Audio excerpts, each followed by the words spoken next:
Today I'm excited to speak with Edward Howard. Ed, you have spent 20 years in global banking while training for 3 decades in Zen.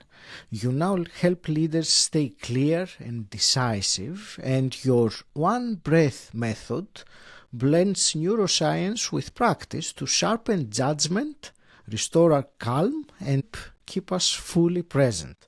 Ed, welcome to the show. It's a real pleasure to speak with you today. Thanks very much. It's a grand intro when you hear it read about you. But thanks very much. I'll try and live up to that.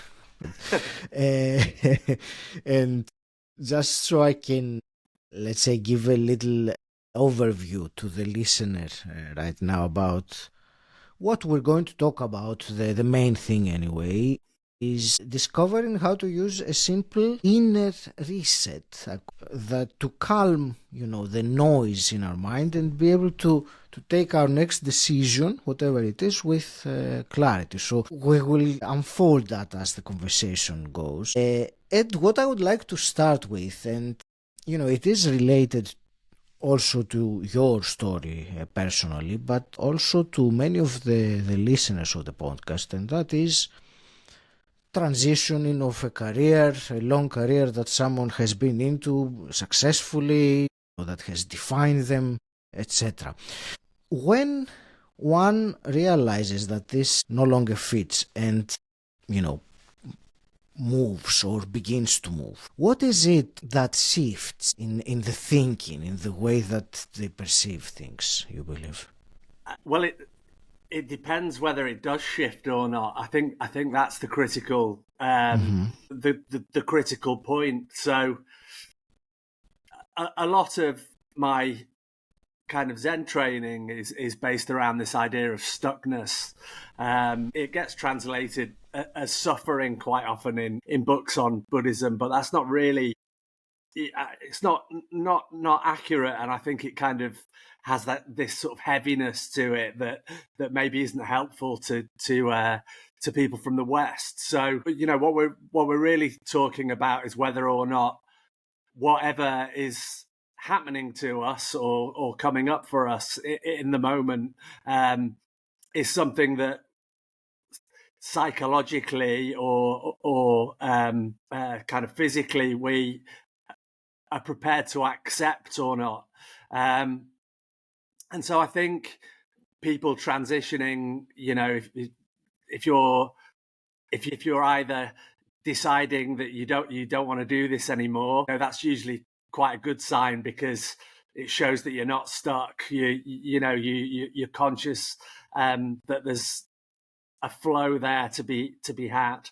But sometimes, if you're marched into a room by HR out of the blue and told that your role's not there anymore, you can panic, or you can go through those stages of bereavement that can take a long time. So I think the first thing is the first question to ask yourself is where am I with this? Am I stuck or am I moving? Was there, and I will ask you about you specifically now, in your banking career that you left and transitioned, was there a specific moment or some event that happened that really tipped things around for you, like a milestone that you knew that I must change now? Yeah, there was, but funnily enough, it wasn't as a result of the banking. It came as a result of my dad passing away in 2019, and I think this maybe happens to a lot of people who are mid-career, or I nearly called myself middle-aged there, which is not something I'm comfortable with, but it's probably certainly true. At that point, I knew I kind of had this moment of clarity that I didn't have to keep doing what I was doing, and that I could go in a different direction if I wanted. And that's strange, almost strange for me, because I've always been quite adaptable and have done different things in life, but for whatever reason, that particular life event was the one that made me think, okay. And it wasn't due to some kind of overbearing parental relationship that had demanded that I work in the finance industry. Absolutely far from it. But I think certainly when you're growing up, you can take on these things from in terms of expectations that aren't necessarily true. And then when that person is gone, that the story that you've been telling yourself can crumble.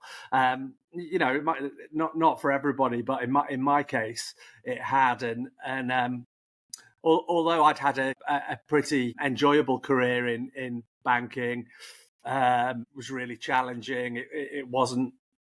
It was never really what I set out to do. I ended up falling into it, and it moved me over back to Asia again, to Singapore, where I live now. So it provided me with a lot of opportunities and chances to grow in lots of different ways. But it never really felt like what I wanted to do when I grew up. It just happened to be that I was in my late 40s by the time the gauntlet was thrown down to me in terms of okay, well, you now are fully aware of this and you have the opportunity to build something. So what is it?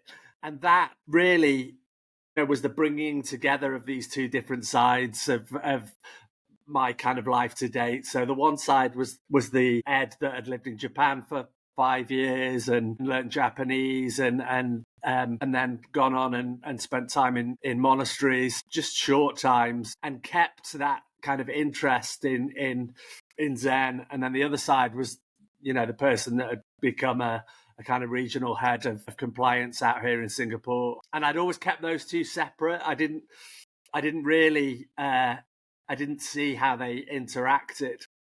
And so there was this kind of 20-year process of running the two tracks together. But when I began to ask myself the question, okay, what do I do now? I had to look at what I'd got so far, what I built so far in terms of my life, and those were those were the two kind of paths. So Ed, sorry to interrupt you, but to bring things again to something that we were talking about that we would discuss. So let me move to the awareness. One thing about awareness, actually, I will preface it with this, that you use awareness as a performance tool, which is something that for many of us, it sounds like a rather intrigue concept or a unique concept, because awareness is more like an, let's say, internal state that at least that's how many perceive it. So let's start with this. Tell us about, or first of all, how do you explain awareness, and then how do you use it as a performance tool? Okay, the way that I explain it is you basically got these three keys, and this borrows directly from Zen, but you have your understanding of your mind, you have your breath, and then the bringing together of those two things is essentially awareness, and that's what anchors you in the moment. And people might have heard that before in terms of mindfulness courses, and I've kind of watched with interest as mindfulness has blown up into this huge kind of movement that has integrated itself in working life. But the part that I find particularly interesting and is maybe missing from mindfulness education is this idea of the three minds that come from Zen, and that wasn't really easy to explain in kind of scientific terms, because it had come, I think, from Buddhism and yoga and some of the other Eastern traditions. You couldn't really hang it on the science, but there's been a huge amount of research in the last 20 years or so, and what's coming back now that is kind of feeding back into the way that it's explained in Zen, but obviously in sort of Western scientific or psychological language. So, and the first time I spent some time in a monastery, I had this lecture from a senior monk on, I think, the final day when my legs couldn't sit crossed anymore. And it kind of blew my mind because, I'd been through A levels and university and so on, and um, was reasonably well read and had read a lot in while I was in Japan. But he started to talk about this thing called the dualistic and the non-dualistic mind, and in sort of psychological theory or in neuroscience and I'm not a scientist. I'm kind of self-taught, but we have this part of the brain or the mind called the default mode network, and that's the part that kind of judges and fixes and picks and chooses. It's the part of the brain that we use for analysis and planning, negotiating and decision making. But with it, that you always perceive yourself as me and other. So that's great for those kind of tasks that I just mentioned.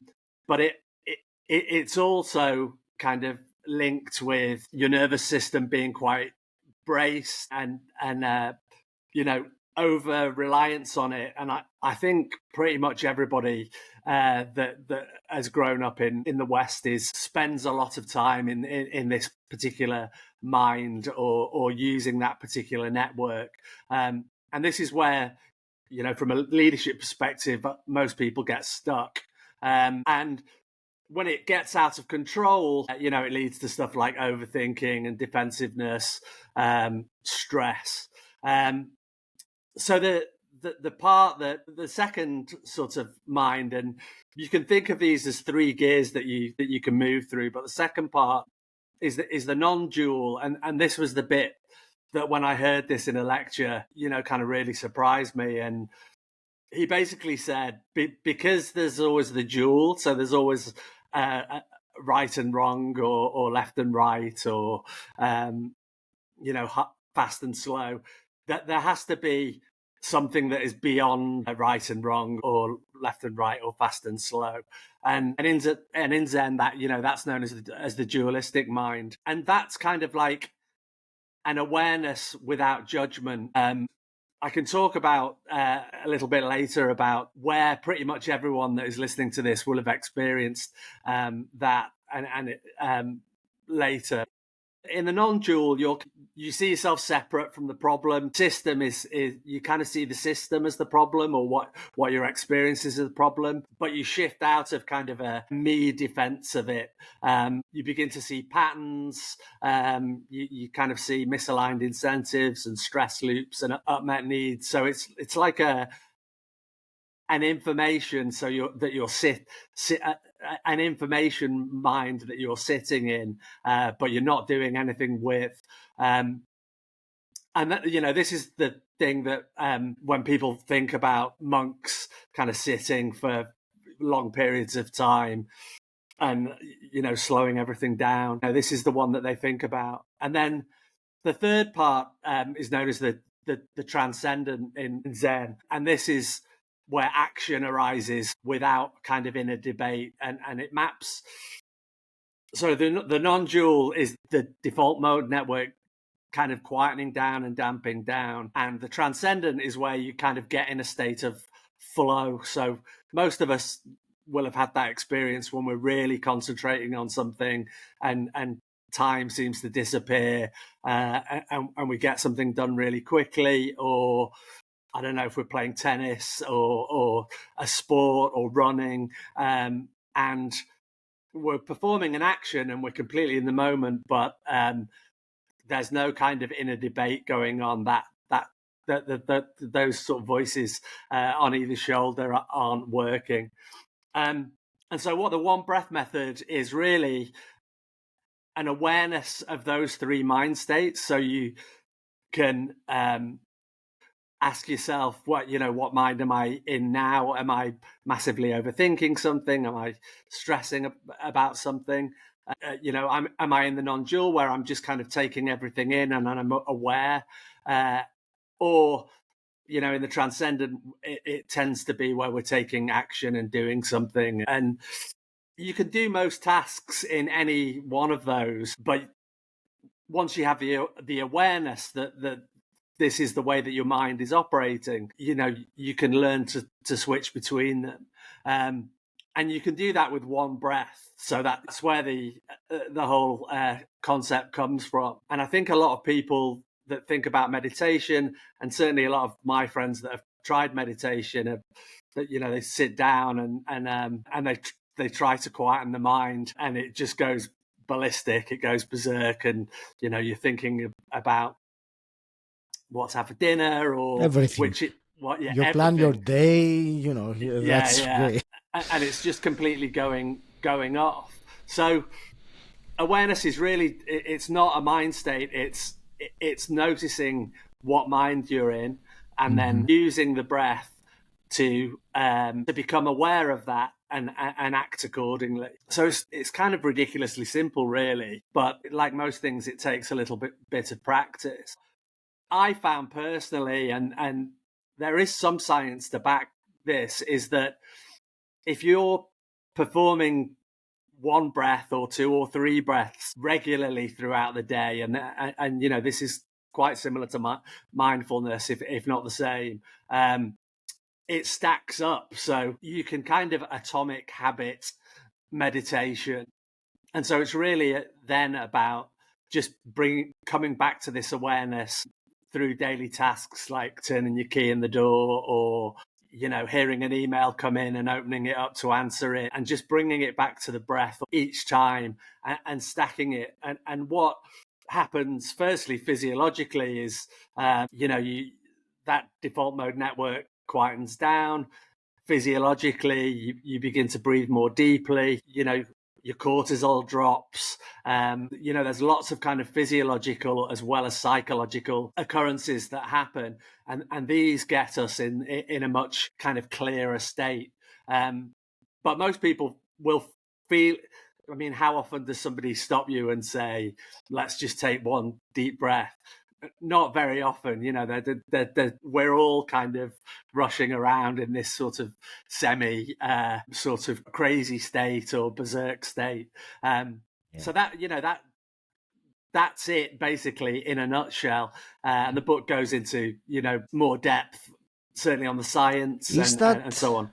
is that one breath that you talk about some kind of a specific kind of breath? Is it like simple enough to teach us now what is that one breath? Because it sounds overly simple if you just say in one breath. Is it a specific type of breath? That's what I'm trying I to mean, ask. it is overly simple. That's I the thought so.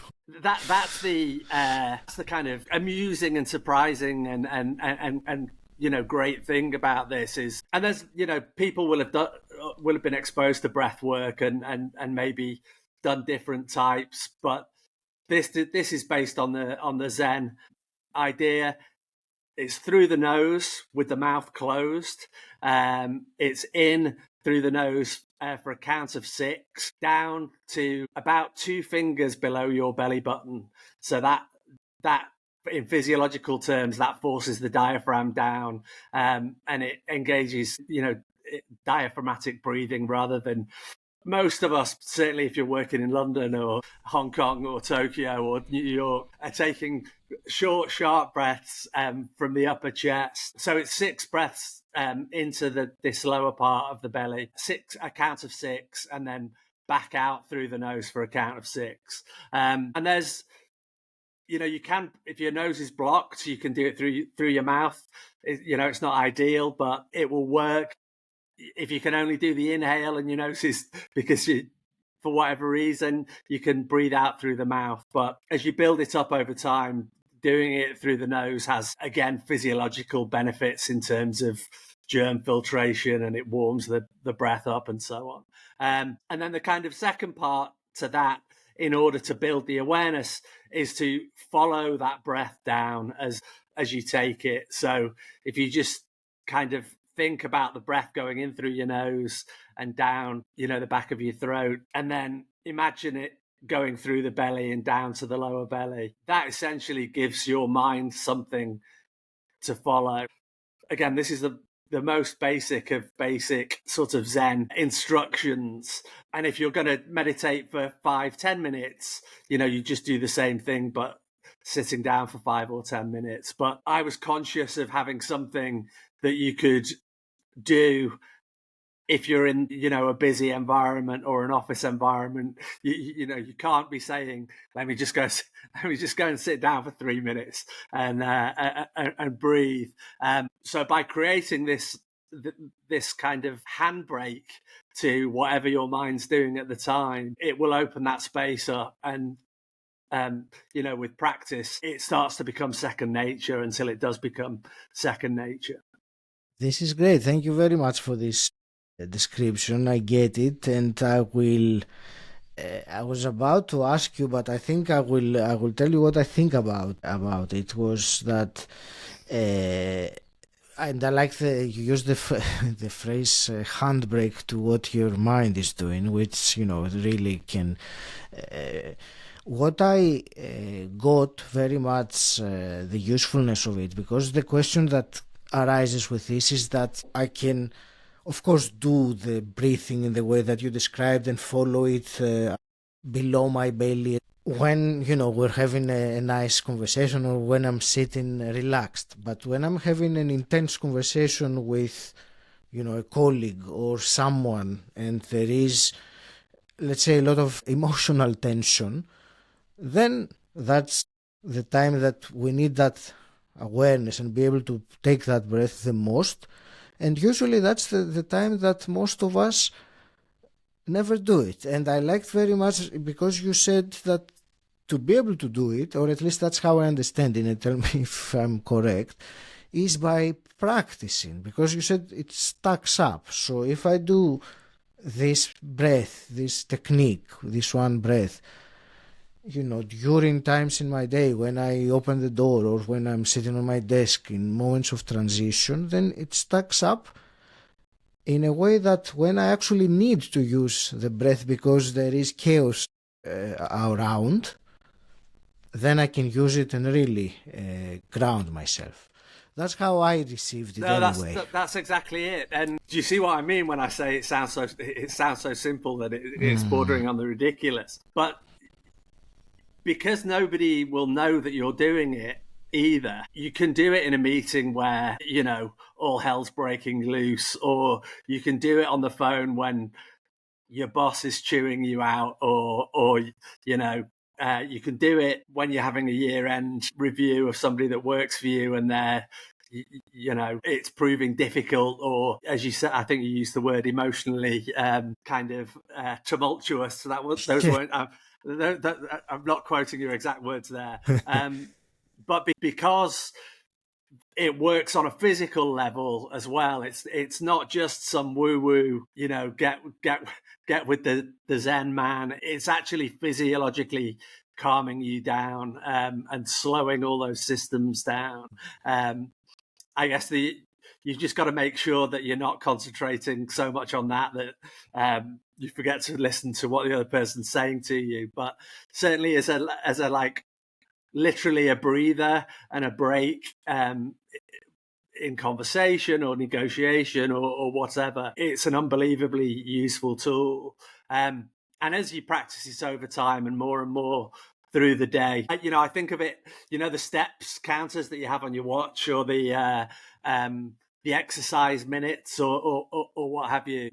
If you start to sort of stack them like that, you'll notice obviously the physiological effects as you become calmer and your mind becomes clearer, and that will build over time, and it builds really quickly as well, because as I said earlier, most of us kind of very rarely stop and take a conscious breath.